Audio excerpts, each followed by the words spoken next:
whalahi atu, hane to walatala tutupu ke lata ea mea whiawhi nei. Whakamua, koe whakamanatuanga e he whangfulu do tau puri whakamotu a Niue ko tau si ai ke taha aho mahuinga he motu koe aho hongfulu mahiva he mahina o ke topa, koe aho fusi masini. Kua whakahoko ai ke he whalefono I loto alofi, mo e tokalonga e tau tangata kua kau whalataha atu ai ke tau sianga lilifu nei. Puke e tau whale la kua whakatūpau aki ke lata e mai aho, tokalonga fōki, kua nofo ke tau kalakala ke anono atu ai ke tau whakahaloanga. Ko lilifu whakatunu whono, ko tau eke pule, ko tau wina osi, ko nofo ai me whakatali atu ke tau tukita ke whakatu whono. Ko tau lilifu wina mai he tau motu I whafo, kua kau whalataha ke he aho, ko he kui he motu ko Saina, ki New Zealand mo Niue, ko lilifu ko Wu Si, mai hana matakau. Ko he kui he whakatu whono ha Australia, si pia fōki he kui he whakatu whono ha Amerika. Ko kau whalataha fōki ki ai e tau hukui mai Wellingtoni, mai he whakatu whono New Zealand, pihia mo he hukui ha New Zealand ki he motu ko lilifu ko Kirk Yates.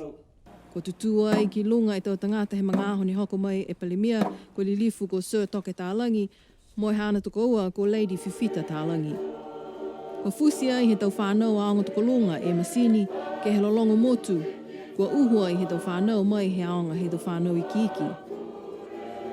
Ko tapua ki anga ko takitaki ai he Pleisteni he Kalesia Niue ko whakawhekau ko Vili Kamupala Viviani. Tau tohi tutou mai he mtakau he tau whanau Boys Brigade, moi Girls Brigade. Ko maanga hatam kotonga ko lolongo e to lolongo tapu mai tapua ki anga. Tokalonga ne kua nawa ke he tau whakaholoanga mai aho, he nā kai toholoa e tau whikau. O si e fusi masini mo e oatu ai tau tangata ke he tau kai ko tau se paua ki he whakatu whono. Kua kai mo whiawhia e mano tangata ke he commercial centre. Whakaosi aki ai e tau whiawhia tā me mai he tau whanau he tau aonga Niue. Pia whoki mo e taha matakau mai he maanga ko Brisbane he motu ko Australia. Ko whakaosi ai ke tau lolongo tā ai he matakau Island Pride ke kōli whiawhia ki ai e tau tangata.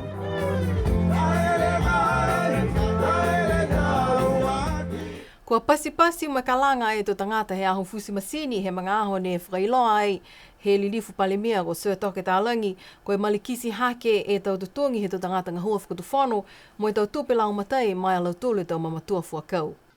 Ko e mai e tolu ke iloa, ko taki whihe tama sene ka uno maha. Si ko heku dua i au. Ui e whaha ko taki tahandara. Hai ai. Ko taki taha whewhe tāra, he taka uka mga hua, e rā tāne he tau tulu o tū. Si pehe au ki ai.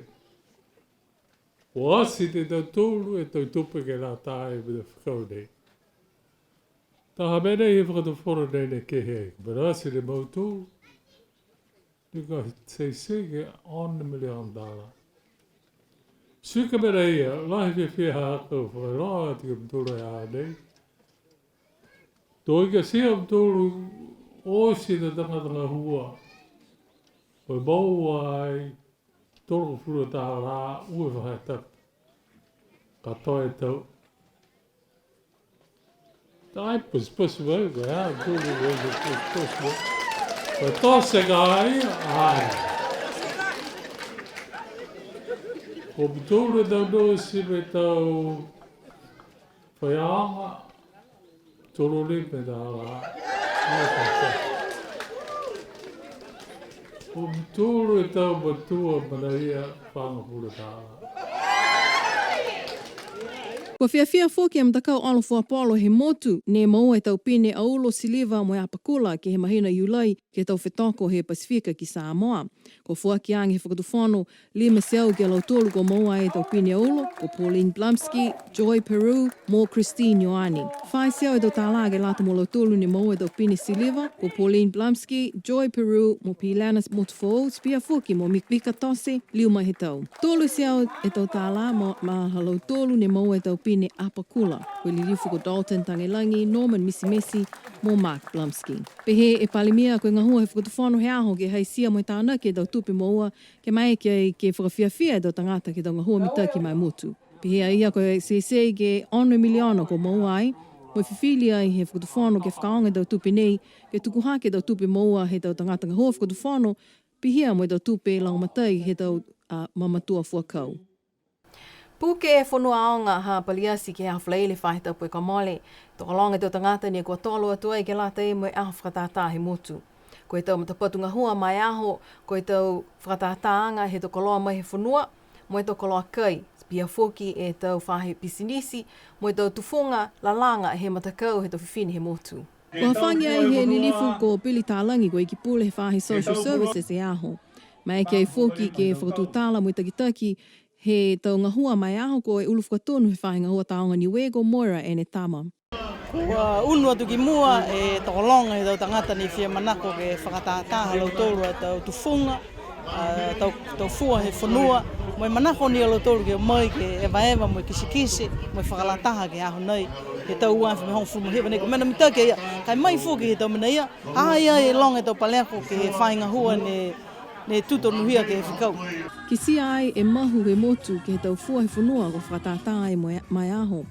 Ke he tau whangafua he whanua mo i tau koloa kai ko tā langa mai he tau fua he whanua ko ki sia ai ke kua whakatata ki ai.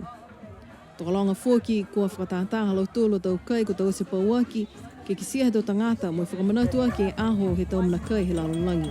Kua maali fuaki e tau fua he whanua ni kua whakatata ai ke he tau peleo afi ke tau floats. Ko whakatata fuaki e tau koloa he tau pisinisi mo i tau whanau aonga ko tā langa pauaki e lau tolu i tau koloa ke whakafua ai mai aho. Na whamahani alo tolu e tau pisinisi ke hai poaki na alo tolu aho ne whaingoa ko Business Expo. Si manatu alo tolu ko lata na alo tolu ke o whalataha mai aho whakatata he motu. Si pia fuke e manatu he taonga Niue ka kano, ki lalo hefo he alo tolu e tau potanga ngā hua, a hai e tau tangata ni tau si pisinisi ke tau tufunga mo tau taonga ha Niue. Kaike ke lalawhi o loa, mo e whei loaki, mo e whakatutala e longa he tau manausia, si moa e tau māmaanga, mo e tau whakarilifuanga, ko hingoa e tau koloa taonga Niue, ko lata ke whakapisinisi, ko hingoa e tau koloa ni ko lata ke mai longa whakamitaki ai, ke tūmau e lewe ki mo e puipui atu ki ai, pia ni e whahinga o whanua, ko e whakatumauanga he mahani he tangata Niue ke ngahua whanua. Pe he mai a Catherine Papani, ko e whiawhia lahi e tau whanau ke kau whakalataha ke tau whakahaloanga nei. Whalo tau whanau mai he aonga tau whanau i kiki, ko tā langa e lau tolu e tau CDs, ke he tau lolongo ni uhu, mo i tapaki e lau tolu ke he pako aonga. Whalo tau whanau ko a sela e tau tāpulumisi, mo i tau patuo ko a wali, mo i longa atu foki e whalo tau pisinisi i kiki he lau tolu. Ko tau tufunga he tau matua whiwhine he motu, ko a whakamatapatua e tau nei, ke he koloa ko e tulei. Ke he kehe e tau whanga tulei, ko a whakatata e lau tolu. Ko e koloa de whiwhiri ma tolu ma waki lata me tau nei, mai he wewehe anga he tau lau wha, ko no e koloa sia ko e tulei. Anga mana tunga ne whakamata leo mana manatu wehe, ko tahana koloa mawinga e tau puna tau tole waha ia. Hana i mo e tau tolu tau kopiniu, ko e tau wha ke tuka e tau kai, ko e puhala ne tau mamatua ha, whakaonga lau tolu tau lo tamatala, ke sia e tulei, ka ai sia lalanga. Ko kakano e ko e tulei ne whakamatapati ma tolu kia e tau nei. Tō tahe whiawhia hako he aho nei, horoki mua, he hako nono. Horoki mua ha ia he tau, nake ni ka hako toko loa lalanga, ka tau fuafunua, tau fuatangata pisinis, si fulufulu o laha ia he aho nei. Ke he mai e tau ka mori ki tua. Si whakaue whoki kua liu ke sia tau whakatata tau pule off, no ka lewa ka hei ngalo tau monga mori, ma toko longa whoki tau tangata, toko longa tau tangata o moi, tō la he fulufulu o lea whiawhia la heo ia. Ko e la ia e hoko mai ke motu e taha matakau, whakatangi e tau leo kehe, ne whakahingoa whakapālangi ai ko e Symphony Orchestra, ko e matakau tala haua mai he kautū ko Saina. Ko mai paua ke lau tolu, mo e matakau he hukui ha Saina ki New Zealand mo Niue, ke kau whalataha ai ke tau whiawhia pule whakamotu ke whangfuluma lima ki he motu.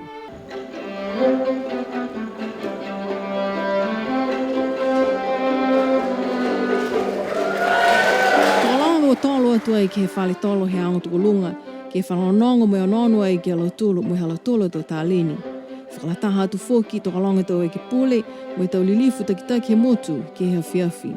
Ko whiawhia lahi alo tolo he langone tau leo fulfuala, ko langona foki, mo i kamata ki ai e lolongo motu ko iki he langi. Hanei whalo tau leo ni ko langona ai ke he whiawhi.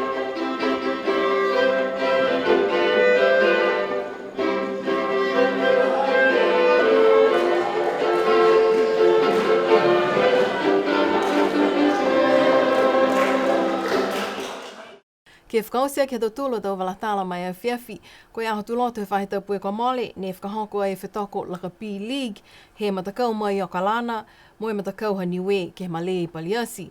Kua mua ni e matakau mai o Kalana tōlu fuluma whaa e tau ala hala tōlu, ke hong fulu e ala he matakau he motu.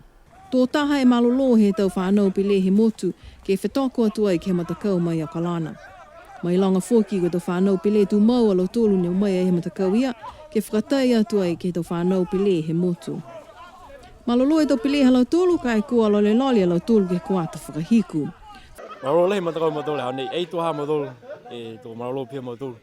O nono ke final score, ei kele alahi, antole mongo kuata whahiku ni matohe ola. Whakatutala e a BCN ke he taha tama pelea paua ki he matakau mai o Kalana ko ia ko Stefan Holo.